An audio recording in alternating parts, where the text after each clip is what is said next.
I see for this country, but most of us for this country, we act before we think, and we respond to issues without analyzing them properly. That is the singular thing that will make this country not to be good. Now to the crumbs of the matter. You see, the DSS actually raised a lot of allegations against Nnamdi Kanu. And when people were listening to me, they think I was the one making this up. I wasn't making it up, and I cannot just sit down and be making it up. Now, the question that comes to bear is like, what's my even stand with regards to this? I go tell not today and I go be very brutal. That's why I tell people, say, I don't send anybody further. I don't send anybody further. I will say just the way it is and I'll be brutal with it. The first allegation then given Nnamdi Kanu, let me say, them talk say, they will never allow their land to be taken over by anybody, especially those from the caliphate, which is the Fulani people. The question now is Nnamdi Kanu wrong saying that? He wasn't wrong saying that. He wasn't wrong saying that. People in the Middle Belt who fail to defend their land and their people, lands have been taken away from them and has been renamed by Fulani people. Someone now just sit alone that I don't care about my land. So Nnamdi Kanu wasn't wrong by saying that they will never in their lifetime allow any renegade to come and take over their land. He was not wrong. Number two, they accused him of setting up ESN, the Eastern Security Network. Long before the Yorubas, they've got their Amotekun. The Fulanis have gotten their Ishba and they have another security outfit in the northern part of Nigeria. But nobody raised an eyebrow with regards to that. When Yoruba decided to have Amotekun, it was a tug of war. It was a bitter tug of war.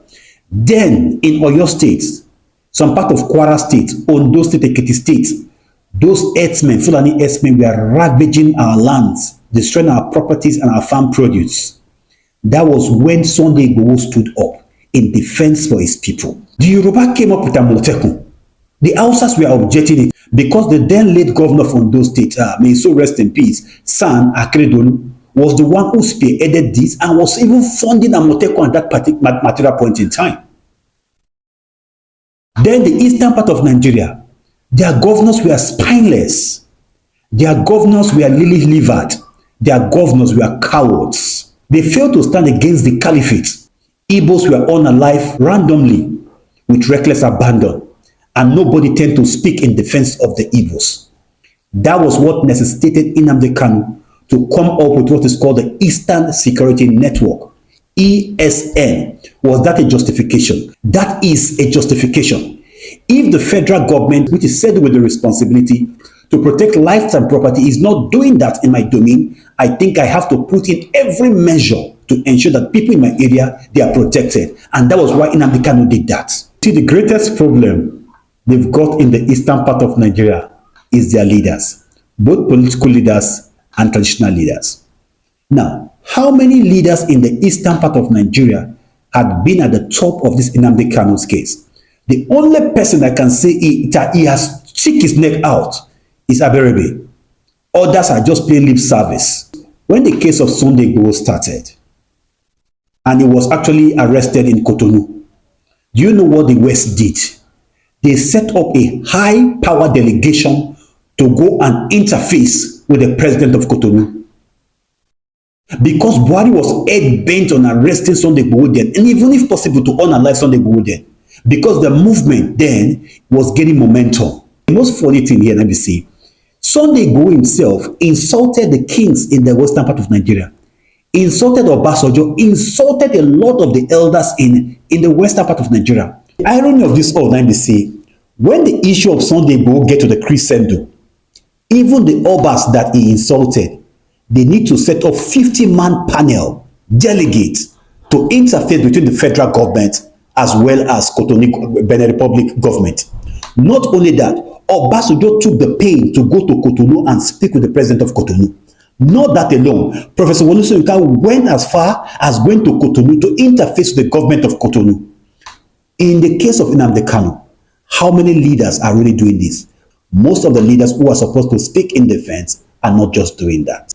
People have the right for self-determination. There is no crime with regard to that. They went all that again to allege that Nnamdi Kanu is the one who encouraged people to burn down houses, to unalive some police officers during the EndSARS. I can't say this is a lie. It's a lie that the DSS themselves know about it. It's a lie that every Nigerian know about it. The question now that comes to bear is this. Who then encouraged the Nigerian government to unalive Nigerian youth at the Lekki tailgates? Who are those people? Up to date, the governor of Lagos State has not owned up to the role he played. Up to date, the president of Nigeria has not owned up to the role he played in that.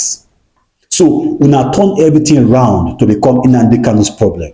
That is a fallacy from the pit of hell. So Nnamdi Kanu is not the instigator of EndSARS. The EndSARS was as a result of boil-up anger against the SARS unit of the Nigerian police force, who was brutal and cruel in their dealings then. That was just a fact. This is not orchestrated by Nnamdi Kanu. Nnamdi Kanu is not the one who asked Nigerian youth to protest. Nigerian youth were defending themselves at that material point in time. So for DSS to say that the statement of Nnamdi Kanu ignited the youth to go around burning houses and burning things, for me is a lie. What you guys did led to the reaction. If there is any action, there must be a reaction. When you took down Nigerian youth at the Lekki tollgate, they were aggrieved and they have to vent their anger. That's why they did that then. So it was not Nnamdi Kanu that instigated them. That is a lie as far as I'm concerned. Is Nnamdi Kanu 100% correct in the way a man is going about it? No. Why? Because it's human. No human created by God is 100% perfect. That is why I said that the leaders of the eastern part of Nigeria are satisfied with this contraption called Nigeria. No man is an island of wisdom on its own. That is just the reality. They are saying that he asked the people in the eastern part of Nigeria to say sit at home. Now, Nnamdi Kanu has been incarceration for God knows when, and people are still doing sit at home. So he did not even force them. People have the right to do whatever they want to do when they feel that they are aggrieved. We can choose to say, oh, in the middle belt, we are not coming out every Monday again to actually vent our anger on the government, activities of the government. Not that alone. Most of you who type on the screen, you are quick to type and insult people when we say things about the proceeding that is going on now, the court case that is going on now. How many times have you come out in protest in defense of Nnamdi Kanu? We all have failed Nnamdi Kanu at a point or the other. If the protest with regards to VDM was not massive, I made bold to say that VDM will still be in police custody till now. So we as citizens of Nigeria, from the eastern part of Nigeria, there is a need for us to constantly mount pressure on the government why Nnamdi Kanu must be released. Not that alone. What about our senators? What about our rep members? They are comfortable sharing in the money that comes from the government of Nigeria, but they are not bold enough to perpetually speak in defense of Nnamdi Kanu. I can see an Igbo man defending sexual harassment of Akpabio. That same guy, has he spoken in defense of Nnamdi Kanu at the floor of the house? This is what I'm saying. So the deal here is not just about keeping quiet. The deal here is to put pressure on the government. Is to put pressure on the government to see why Nnamdi Kanu must be released. For example, if Boko Haram member who have unalived a lot of people, not just people, unalived Nigerian military soldiers, gallant men and women in their thousands, will be set free after 3 months of rehabilitation. Why is it that Nnamdi Kanu also cannot be pardoned? Why is it that Nnamdi Kanu cannot be pardoned? If Sunday Igboho can be set free to go and see no more, why is it that Nnamdi Kanu cannot be set free and see no more? You can see there's a double standard here. Every Nigerian, as long as we are still under the same roof as Nigeria, nobody is more Nigeria than the other person. Nobody. So the issue of Nnamdi Kanu being incarceration based on what he said and what he has a justification to say that. Are the Igbo marginalized? They have been marginalized long before now. No week will pass by where Fulanis will not take down the eastern part of Nigeria. What are the governors doing there?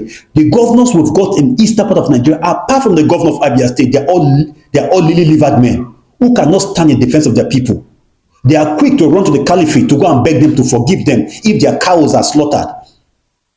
But the northerners will not appeal and apologize to them if the easterners are unalive in their own farms. I was made to realize, is it in Enugu State that the governor even compensates Fulanis if they unalive their cow? But what about the family of those who were unalive? Even in your land, your leader is working against you. Look at what happened in Edo State, for example. In Iromi, the Fulanis, Hausa Fulani and the elders, they have been kidnapping people. People in Iromi have been shouting, calling the attention of the governor. The governor did not pay a listening ear to them. But when something went wrong, the governor has to take a flight to go and beg a governor in Kano State. God forbid bad thing. until the leaders of the eastern part of Nigeria begin to stand for its people, nobody will take you guys serious. Do the East deserve to have their country? They have the right to have a country. Do the West deserve to have a dual nation? They deserve to have a dual nation.